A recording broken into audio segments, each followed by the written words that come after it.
Complejo El Buen Pastor. Fútbol 5 y fútbol 8 en césped sintético. Bar, vestuarios, asadores y amplio estacionamiento. Complejo El Buen Pastor.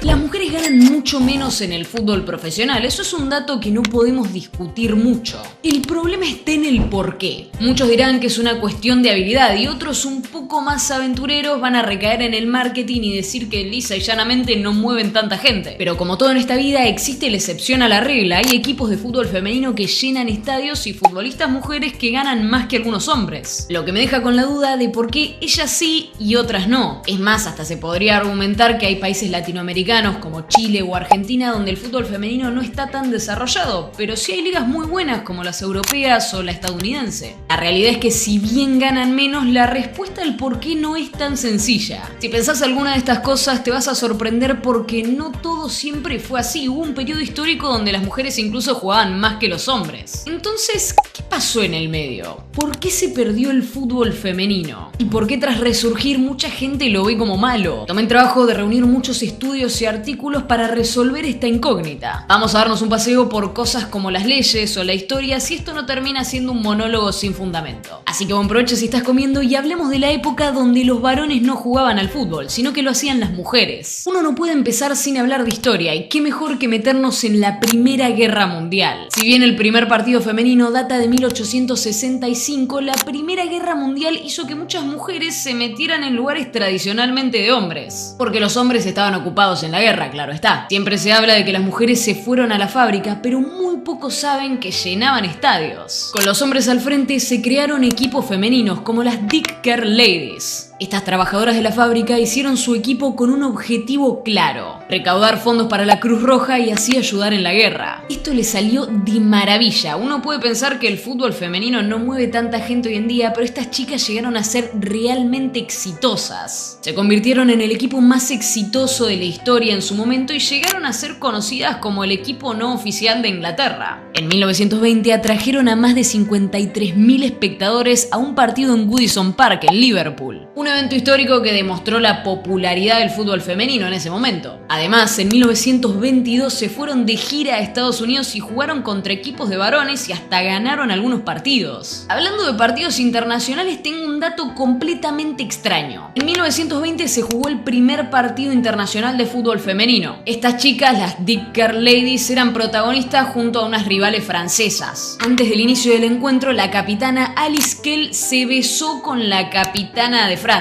No hay mucha más información que esa, hacé lo que quieras con ese dato. Todo venía genial históricamente, pero acá encontramos la primera respuesta al por qué ganan menos. La FA, que es la Football Association, interrumpió el fútbol desde lo legal, diciendo que no era adecuado para mujeres. El tema es que las chicas por su parte querían seguir ayudando desde lo económico, por lo que se cambiaron el nombre a Preston Ladies Football Club hasta 1965, pero bueno, no duró mucho y vos y yo sabemos que fue un golpe duro. En este primer pilar la respuesta es sencilla. Con la prohibición no se desarrolló el deporte, por lo que es técnicamente peor que el masculino y lo hace menos vistoso. Aunque si esto fuera tan directo, no existirían equipos como el Barcelona o la selección de Estados Unidos que son más que dignos de ver. Entremos entonces en lo legal. En 1921 la FA prohíbe la actividad en Inglaterra e impacta al resto del mundo. En palabras de la Asociación de Fútbol, el fútbol es inapropiado para mujeres, ya que es muy bruto y va en contra de la naturaleza de la mujer. También se quejaban de que los partidos de fútbol femenino no se organizaban correctamente y no estaban en las mejores condiciones para jugar. A ver, y con esto no hay que olvidarse del contexto histórico. Estamos en los principios del 1900, las mujeres no se podían pagar ni la infraestructura ni la comercialización del deporte, por lo que parte de los fondos que recaudaban iban a la organización de próximos partidos y no un 100% a la beneficencia. Tuvieron que esperar hasta la década de los 60 a que se forme la Women's Football Association y que en 1971 la FA levante toda la prohibición porque tipos como los de la UEFA lo fueron a presionar. Esto te saca un montón de tiempo de desarrollo, pero ¿cuánto según las jugadoras?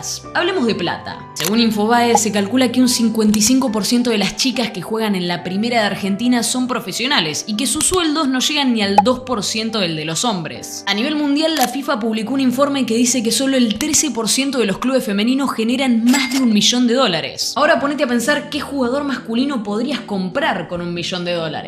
Para darte una idea, hay un artículo de la BBC que indica que la jugadora promedio en 2022 ganaba 47.000 libras al año en Reino Unido. Estamos hablando del Reino Unido, hay más de un jugador en la Premier que gana eso en una semana. Hay una historia que ilustra muy bien todo esto que te estoy diciendo, la de una pareja de la Juventus, Alisha Lehmann y Douglas Luiz, que en un mercado de pases los dos ficharon para el mismo equipo. Para ponerte en contexto, Alisha tiene mucha presencia en redes sociales y a los 2 meses de su fichaje más o menos se empezó a quejar de todo este tema de la plata, al punto en que en una entrevista llegó a criticar abiertamente esta brecha salarial que existía entre ella y su pareja Douglas Luiz, cuyo contrato había cerrado en 8.5 millones de euros anuales. Declaró también que esto le ocurre simplemente por el hecho de ser mujer, que hacen el mismo trabajo y él gana 100 veces más, pero que para hacer un cambio se necesitaba mucha voluntad porque todo el mundo tenía una percepción súper negativa del fútbol femenino sin siquiera haber visto un partido. Pónganme abajo si alguno de ustedes alguna vuelta vio un partido de femenino. Yo lo he relatado, pero después voy a hablar de eso. Uno podría pensar que la solución es tan simple como aprobar una ley y establecer un salario base para las jugadoras que les permita vivir, pero en México esto resultó ser un arma de doble filo. Ahí se aprobó la Ley de Condiciones Igualitarias en el Deporte Profesional de México, que buscaba la creación de un salario base donde también se incluían a las jugadoras de fútbol. El problema surge con los clubes que directamente los funde a hacer esto. Lamentablemente hay clubes que no generan tantos ingresos con los partidos ni al término de la temporada como para poder cumplir con esta ley. Se consideró incluso que el cambio y el aumento sea gradual o que hayan bonos para ayudar a las jugadoras. Pero no todo es malo. Si bien es súper difícil ser imparcial haciendo un video de este tema, no puedo mostrarte solo las injusticias y lo malo en este video. Existe una cara buena de la moneda. Hay jugadoras que ganan muy bien y a vos y a mí nos gustaría ganar lo que ganan ellas. Según Euromonitor, Alex Morgan, que se retiró hace poco, fue una de las futbolistas mejores pagas del mundo, con ingresos que rondaban los 5.7 millones anuales. Todo esto gracias a los contratos con equipos y sponsors como Nike y Coca-Cola, sumada a la gran imagen mediática que aún tiene. Otra es la australiana Sam Kerr, delantera del Chelsea, que según The Independent cuenta con un salario anual que ronda en el $500,000 sumado los sponsors. Antes de hablar de sponsors y patrocinios, hay algo que queda inconcluso. ¿Qué es esto de los bonos o un fondo para ayudar a pagar los sueldos? Te sorprenderá saber que el fútbol femenino movió muchísimo desde el marco legal. Ahora la pregunta es si esta es la manera de igualar el fútbol entre los varones y las mujeres. Hablemos primero de los que pagan lo mismo. Noruega, para citar un ejemplo. El país implementó la igualdad salarial en sus selecciones nacionales, dándole casi el doble de lo que venían ganando a sus jugadoras. Pasaron de 3.1 millón de coronas a 6 millones, que en su momento y redondeando era pasar de $388.000 a 750.000 más o menos. Las chicas tuvieron que apelar a que la ley las ampare. El tema es que hay otros casos donde la ley existe pero no funciona. El Equality Act en Reino Unido es una legislación que prohíbe la discriminación basada en sexo en varios ámbitos, incluido el deporte. El tema es que tiene limitaciones con los deportes que se separan por género, o sea, el fútbol y todos los deportes donde haya divisiones masculinas y femeninas. Esto quiere decir que aunque la ley exista, nadie está obligado a pagarle más a las jugadoras porque el deporte no se juega de manera mixta. En Estados Unidos, donde su selección femenina es mucho mejor que la masculina, pusieron el título 9. Title 9 en inglés, pero estamos hablando en español. Es algo que arreglaba las cosas pero a medias. Quien prohíbe que se discrimine por género en programas educativos y deportivos, nadie les exige que les paguen lo mismo. Recordemos que en Estados Unidos hay mucha beca y mucha plata dando vuelta por el deporte y las universidades. En sí, el título 9 está para garantizar la misma cantidad de oportunidades. Por ejemplo, que una universidad trate de igual manera a su equipo femenino que a su equipo masculino. Cosa que en muchos países no pasa, como acá en Argentina, donde las chicas no juegan en los estadios de sus respectivos clubes, sino en canchas secundarias. Vos me dirás que no les dan los estadios porque son malas y nadie quiere ir a verlas, pero quiero que salgas de Latinoamérica un segundo y mires el cuadro mundial. Hace poco hice un video con toda la teoría de Japón y su plan para ganar el mundial en el 2050, viniendo con una selección masculina que es muy mala, pero por el contrario su selección femenina es buenísima. Ellas incluso ya ganaron un mundial y todo. Acá el tema es que nadie se entera. Pensá rápido en la división femenina de tu equipo favorito. ¿Sabés qué títulos ganaron? Probablemente no tengas ni la más puta idea y está bien si nadie te lo cuenta. Metámonos en un territorio territorio más que divertido de debatir, los derechos televisivos. Existe una brecha que parece que no va a desaparecer. Los contratos de televisión y los patrocinios para el femenino son mucho más chicos. Volvamos al ejemplo de Argentina. Antes se podían ver los partidos de la liga local femenina de manera gratuita en la televisión o en YouTube y ahora le sacaron el soporte. El que no lo veas también contribuye a que no tengas el fútbol femenino en la cabeza. Pero como siempre en estos videos, para todo hay una excepción. Eventos como la UEFA Women's Champions League y la Women's Super League han incrementado significativamente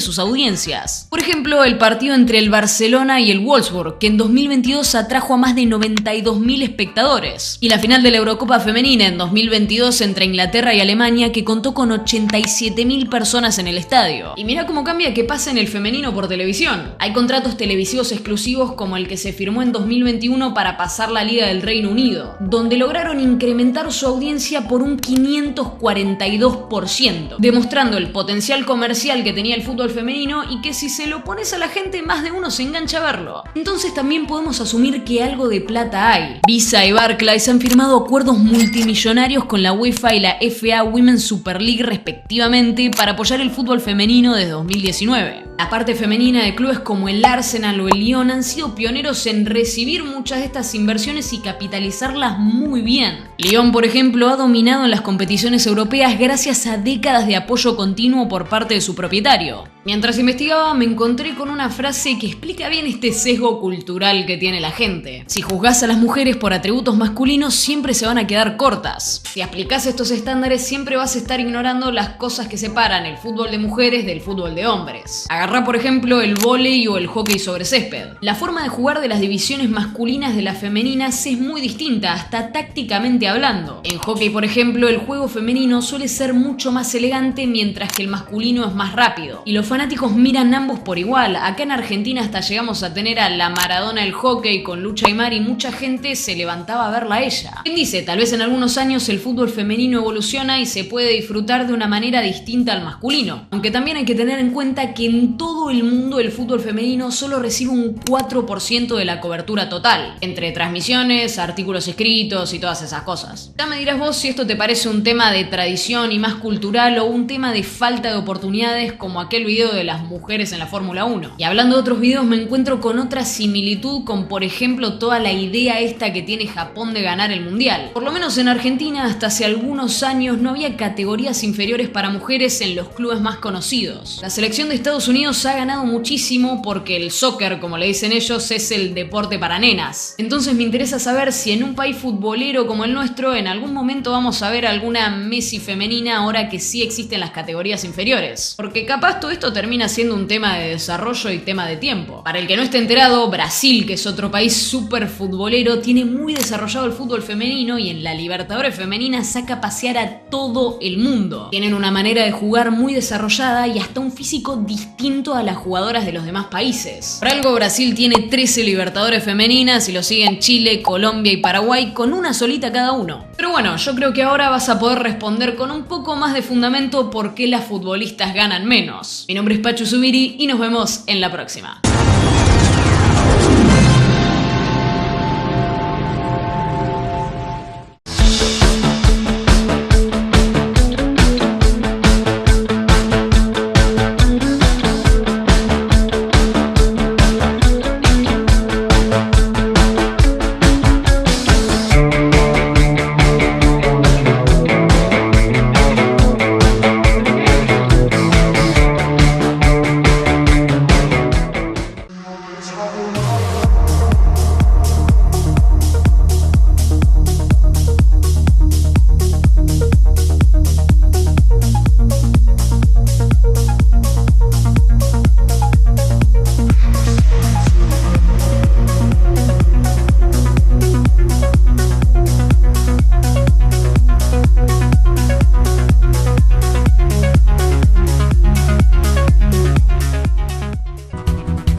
Encontrar los mejores regalos en un solo lugar.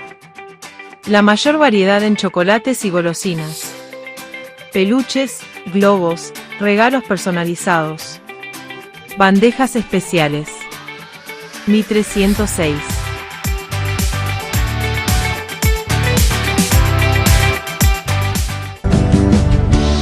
Desbaratas mi seducción, verte a vos es ver un camión, y en tu sonrisa hay mucho más de lo que sé merecer.